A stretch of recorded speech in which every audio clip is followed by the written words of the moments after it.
हरे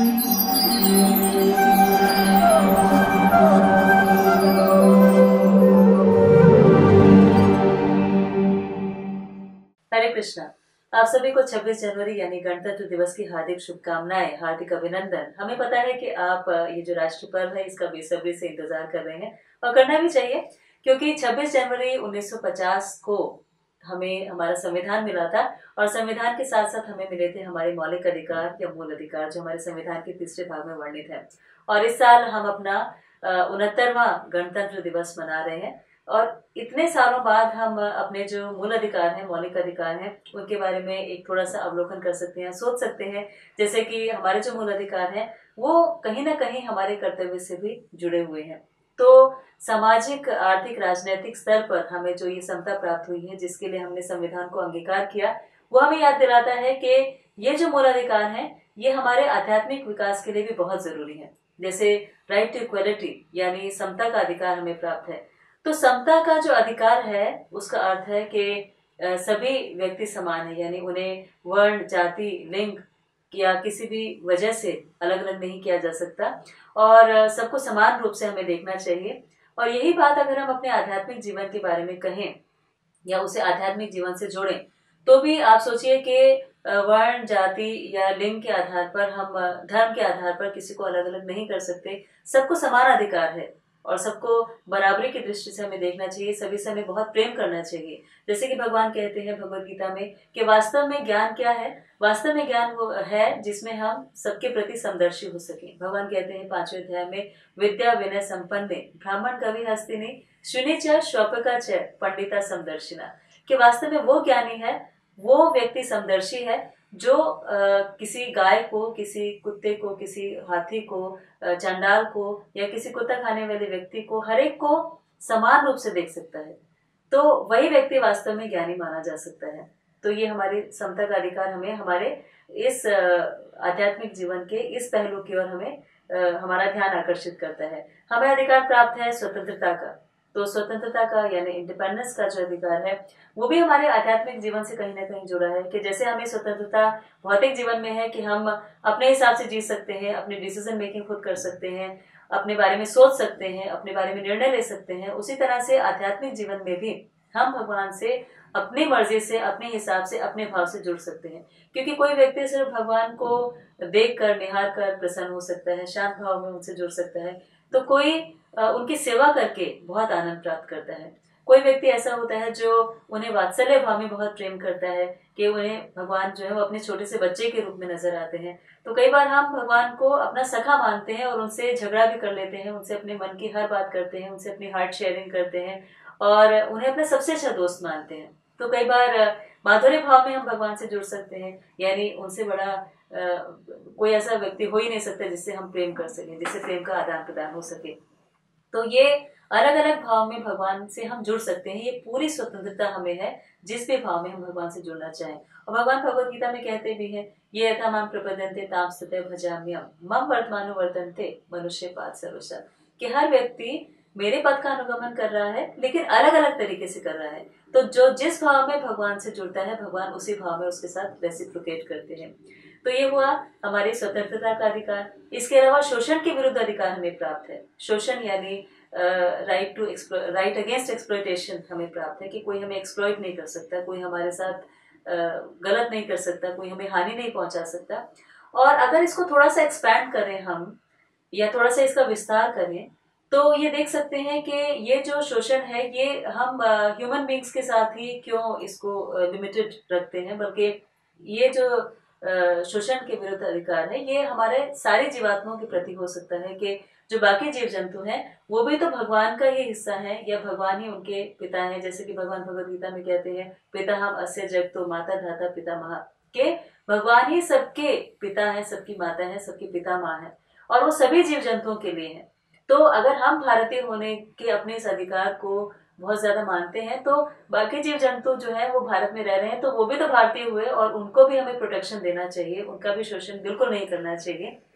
ये अधिकार हमें इस बारे में याद दिलाता है। और यही बात जीसस क्राइस्ट भी कहते हैं।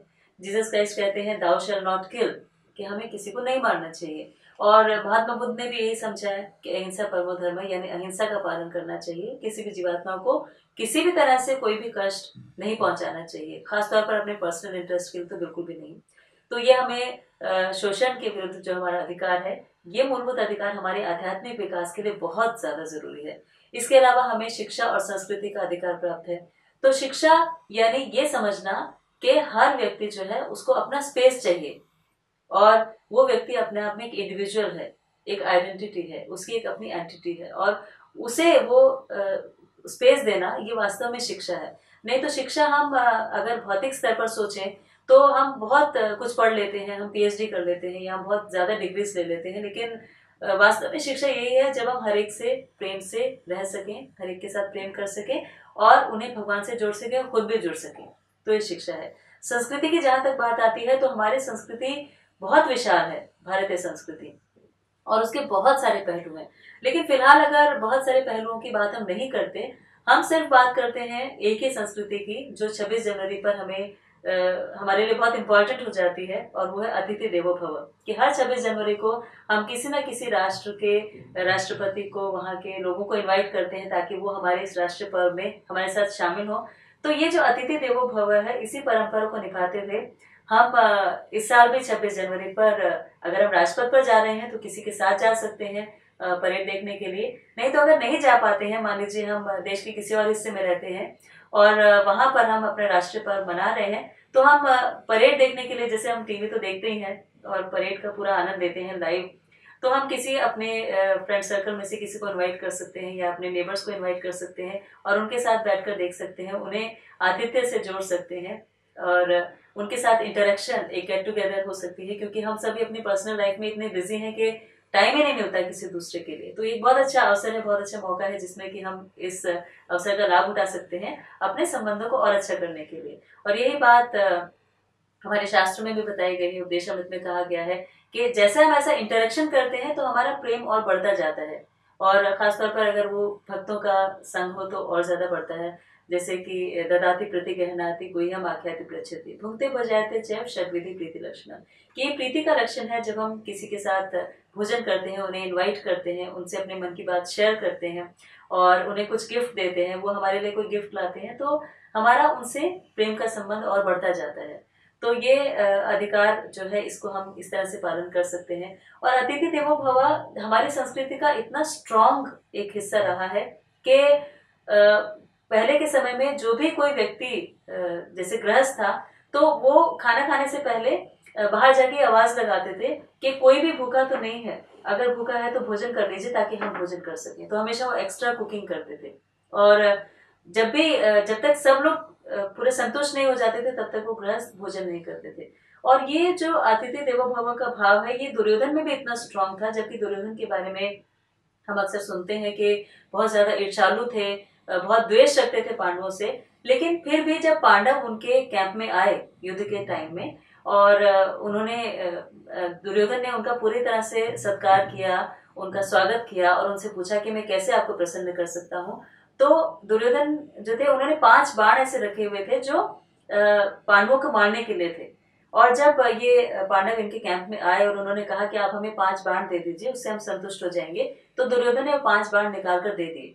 यानी आतिथ्य में उन्होंने कोई कमी नहीं रखी, जबकि उनका रिलेशनशिप बहुत अच्छा नहीं था पांडवों के साथ, ये हम सभी जानते हैं। लेकिन फिर भी आतिथ्य, यानी कोई भी अतिथि हमारे घर आ जाए तो वो बेशक हमारा सबसे बड़ा दुश्मन ही क्यों ना हो, लेकिन वो प्रसन्न होकर जाए और वो हमें ये देखकर प्रसन्न हो कि हम उसका आतिथ्य करने से प्रसन्न हो रहे हैं। तो ये हमारी संस्कृति का बहुत इंपॉर्टेंट हिस्सा है और इसे हमें जीवंत रखना चाहिए, जीवित रखना चाहिए। इसके अलावा हमें अधिकार प्राप्त है संवैधानिक शोषण के विरुद्ध अधिकार, कि हमारे राइट जो है उनको कोई इन्फ्रिंजमेंट होता है, उनको कोई हनन होता है तो हम सुप्रीम कोर्ट में जा सकते हैं और उसके खिलाफ पिटिशन दायर कर सकते हैं, याचिका दायर कर सकते हैं। और यही आध्यात्मिक जीवन से अगर जोड़कर देखें तो भगवान भी हमारे जो मौलिक अधिकार हैं उनका हनन उन्हें नहीं देना चाहते, क्योंकि भगवान कहते हैं यदा यदा ही धर्म से ग्लानिर्भवति भारत अभ्युत्थानम अधर्मस्य तदात्मानं सृजाम्यहम्, कि जब जब धर्म की ग्लानि होती है और अधर्म बढ़ता है तो मैं आता हूँ और मैं वापस सब कुछ एस्टैब्लिश करता हूँ, सब कुछ ठीक करता हूँ। तो इसी तरह से भगवान या तो स्वयं अवतार लेते हैं या फिर वो अपने अवतार को भेजते हैं ताकि हमारे जो मूल अधिकार है उनको प्रोटेक्शन हो सके। तो संविधान जैसे हमारे जो भौतिक जीवन के हिसाब से हमारे अधिकारों को प्रोटेक्ट करता है, ऐसे ही भगवान आध्यात्मिक जीवन में हमारे मौलिक अधिकारों को प्रोटेक्ट करते हैं। और वो प्रोटेक्शन हमें तभी मिलता है जब हम भगवान से जुड़े रहते हैं, कनेक्टेड रहते हैं। जैसे कि श्री प्रभुपाद एक बहुत सुंदर एग्जाम्पल देते हैं कि जैसे एक बहुत बड़ी मशीन है और उस मशीन का एक छोटा सा पुर्जा उससे अलग हो जाए तो मशीन को कोई फर्क नहीं पड़ता, क्योंकि मशीन में तो पुर्जा कहीं ना कहीं से और आके लग जाएगा, लेकिन वो जो पुर्जा धूल में मिल गया है उसका अस्तित्व खत्म हो जाता है। और वही पुर्जा अगर वापस उस मशीन से जोड़ दिया जाए तो पुर्जा एक महत्वपूर्ण कड़ी बन जाता है उस मशीन के संचालन में। इसी तरह से हम जो जीवात्मा हैं वो अगर हम भगवान से जुड़ जाते हैं तो उसमें भगवान को कोई फर्क पड़ने वाला नहीं है, लेकिन हमें बहुत फर्क पड़ जाता है क्योंकि हम भगवान से जुड़ गए तो हम बहुत इंपॉर्टेंट हो गए। और यही हमारी कॉन्स्टिट्यूशनल पोजीशन है। तो जब हम कॉन्स्टिट्यूशन की बात करते हैं, संविधान की बात करते हैं, तो हमारे आध्यात्मिक जीवन को हम उससे अलग नहीं कर सकते। और उसमें जो हमारी कॉन्स्टिट्यूशनल पोजीशन है वो है जीवन स्वरूप है कृष्ण नित्यदास, यानी भगवान को सर्व करना, उनसे कनेक्टेड रहना, उनसे जुड़े रहना, अपने 24 घंटे में से कुछ समय उनके लिए निकालना, ये हमारी कॉन्स्टिट्यूशनल पोजीशन का हिस्सा है। और हमें इस हिस्से को हमेशा जीवंत रखना चाहिए अपने जीवन में, ताकि हम प्रगति कर सके, संतुष्ट हो सके, सफल हो सके, जिसके लिए हम बहुत कुछ और भी करते हैं। तो अपने 24 घंटे में से अगर 2 घंटे भी हम भगवान के लिए निकालते हैं और उनके साथ जुड़ते हैं, बेशक किसी भी तरीके से जुड़े, जैसा आपको लगता है या जैसा आप जुड़ना चाहते हैं वैसे जुड़े, लेकिन सबसे आसान तरीका होता है जब हम भगवान का नाम का उच्चारण करते हैं और भगवान के नाम से जुड़ते हैं, क्योंकि भगवान के नाम में और भगवान में कोई अंतर नहीं है। तो भगवान से जुड़ने में हमें बहुत आसानी हो जाती है, सुविधा हो जाती है। और यही हम इस 26 जनवरी पर सोच सकते हैं कि हम अपने इस कॉन्स्टिट्यूशनल पोजीशन को कैसे रिवाइव करेंगे, जब हम अपने कॉन्स्टिट्यूशन को, अपने संविधान को, अपने मौलिक अधिकारों को, अपने मूल अधिकारों को याद कर रहे हैं। तो उनके साथ साथ इस कर्तव्य का भी पालन करें, यही हम सोचते हैं आपके लिए भी, अपने लिए भी। हरे कृष्णा।